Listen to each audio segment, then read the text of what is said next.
Bonjour, bienvenue sur Je suis né 3 fois. Nous sommes avec Bertrand Vergely. Aujourd'hui, nous allons aborder une question cruciale puisque Bertrand Vergely est philosophe, écrivain aussi. Excuse-moi, je ne l'ai pas dit la dernière fois. Donc, vous avez quelques-uns des livres à l'arrière, mais voilà, c'est assez facile de trouver l'entièreté de la bibliographie de Bertrand. Donc, bonjour Bertrand. Bonjour. Et aujourd'hui, je vais te poser une question peut-être qui nous taraude tous. Est-ce que la philosophie en 2022 peut nous aider à vivre? Alors, moi, c'était ma question, mais dans un de tes livres, je trouve « La philosophie n'est pas utile, elle est indispensable ». Oui. Est-ce que la philosophie peut nous aider à vivre? Je n'en sais rien. Je sais qu'il y a des philosophes qui vivent la philosophie et qui, eux, nous aident à vivre. Et quand on rencontre ces philosophes qui vivent la philosophie, spontanément, on a comme réaction de dire « Ah, si la philosophie, c'est des philosophes qui vivent la philosophie et qui réveillent en nous le vivant en nous qui ne demande qu'à naître, alors oui, la philosophie nous aide à vivre. » C'est-à-dire, il n'y a pas de philosophe sans philosophie, mais il n'y a pas de philosophie sans philosophe. Et la philosophie, c'est la rencontre merveilleuse, formidable, entre un philosophe et la philosophie. Alors, tu viens de dire que la philosophie, ça réveillait la vie en nous. J'ai Oui. bien entendu ça? Oui. Qu'est-ce que c'est que la vie? La vie, c'est le potentiel extraordinairement créateur qu'il y a dans la réalité, à savoir que la réalité non seulement est réelle, elle existe, mais elle se crée, elle s'invente, elle est dynamique sans arrêt. Et donc, la philosophie est liée à la vie. Et c'est la raison pour laquelle j'aime les philosophes de la vie, Aristote, Spinoza, Bergson, sont des philosophes de la vie, c'est-à-dire de la réalité plus que réelle, parce qu'elle est une réalité vivante, et que la philosophie nous fait rentrer dans la vérité, c'est-à-dire le discours juste, la pensée juste à l'égard de la réalité. Et la pensée juste à l'égard de la réalité, c'est que nous vivons dans un monde réel, mais dans un monde vivant. Ça veut dire que mon cliché du philosophe qui plane à 15 000, c'est pas du tout ça la philosophie. Ça dépend, ça peut l'être.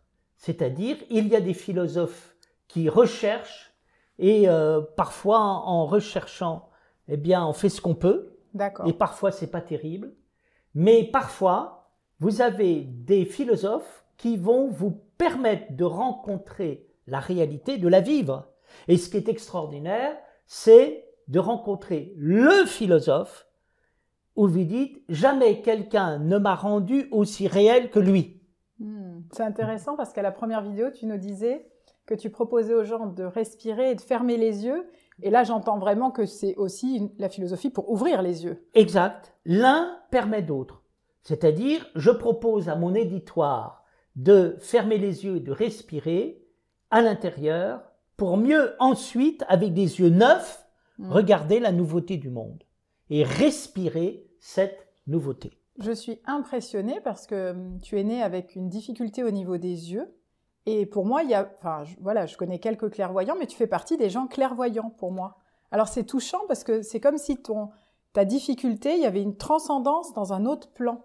C'est important parce qu'il y a des gens qui nous regardent, qui peuvent traverser une épreuve, ou qui peuvent avoir une cécité, ou une amputation, ou quelque chose, ou être amputé d'un être cher. Tu vois, il y a plusieurs plans de l'amputation. Et là, j'entends que c'est un au-delà de cette épreuve, il y a quelque chose où tu es allé dans un au-delà. Je suis un cas assez rare qui a des problèmes de vue parce que quand j'étais jeune, j'ai vu quelque chose que j'aurais jamais dû voir et qui a provoqué un stress terrible au niveau visuel. Il s'avère que je suis un des rares cas qui a pu guérir d'un nystagmus, il y en a 1 sur 100 000, et j'ai pu guérir de cette espèce de papillonnement du fond de l'œil qui crée une instabilité oculaire. Il s'avère que j'ai une mauvaise vue et que j'ai toujours dû m'adapter et je remercie le monde qui a accepté de m'accepter à l'intérieur de lui. Il n'était pas évident que je fasse des études dans un lycée et j'ai pu faire des études dans un lycée et je suis un miraculé de l'adaptation. Et donc j'ai un sens de la vie accroché aux tripes, et vous n'imaginez pas le bonheur que je peux avoir de vivre. Et quand j'ai pu faire du ski grâce à mes verres de contact et puis à des très bonnes lunettes de ski, c'était un plaisir absolument incroyable que celui de voir. Et donc mon problème visuel m'a aidé à voir, et j'aime les survivants, j'aime les rescapés, j'aime les courageux, j'aime ceux qui se battent. Et je ressens tout ce côté extraordinaire des handicapés qui vivent. On croit qu'ils sont handicapés. En fait, ils sont beaucoup plus forts que nous parce qu'ils vivent dans la difficulté. Nous vivons dans la facilité. Et finalement, déjà, nous nous plaignons. Et eux vivent dans la difficulté, ils ne se plaignent pas. Et mes meilleurs amis sont parfois des gens totalement aveugles, mais avec une joie de vivre incroyable, vous voyez. Et donc, je me ressens une très grande fraternité à l'égard de tous ces êtres merveilleux qui vivent malgré le handicap. Donc je le sens. D'autant plus que je suis fils d'un résistant qui a failli être condamné à mort et qui a été condamné à mort mais qui n'a pas été exécuté. Et j'ai des parents qui m'ont appris la gratitude à l'égard de la vie. Et donc je remercie le ciel de faire partie du monde des voyants. Je remercie de pouvoir vivre ici. Tous les jours de ma vie, je rends grâce. Et est-ce que ça, c'est pas en lien avec la philosophie que tu vis, j'allais dire? Ah oui. La philosophie, pour moi, c'est la sagesse. Et la sagesse, c'est un don des dieux, comme disait Socrate. Pour ça qu'il disait, la seule chose que nous savons, c'est que je ne sais pas. La seule chose que je sais, c'est que je ne sais pas. Ça voulait dire, ma sagesse n'est rien par rapport à la sagesse des dieux. Et la sagesse des dieux, c'est quoi, la sagesse? C'est avant de parler, tu fais comme Socrate à la fin du Phèdre. Tu adresses une prière au Dieu pour qu'il t'inspire. Et tu reçois la sagesse. C'est-à-dire, qu'est-ce qui est sage?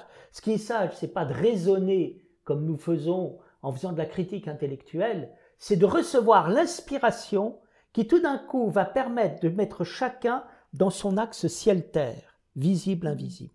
Voilà. Et c'est le raisonner R-E-S-O-2-N-E-R. Voilà. J'entends en moi et je rentre dans mon axe. Et j'aide les autres à retrouver leur axe. Vous l'aurez compris, nous allons bientôt recevoir à nouveau Bertrand Vergili pour en savoir plus sur cet axe terre-ciel.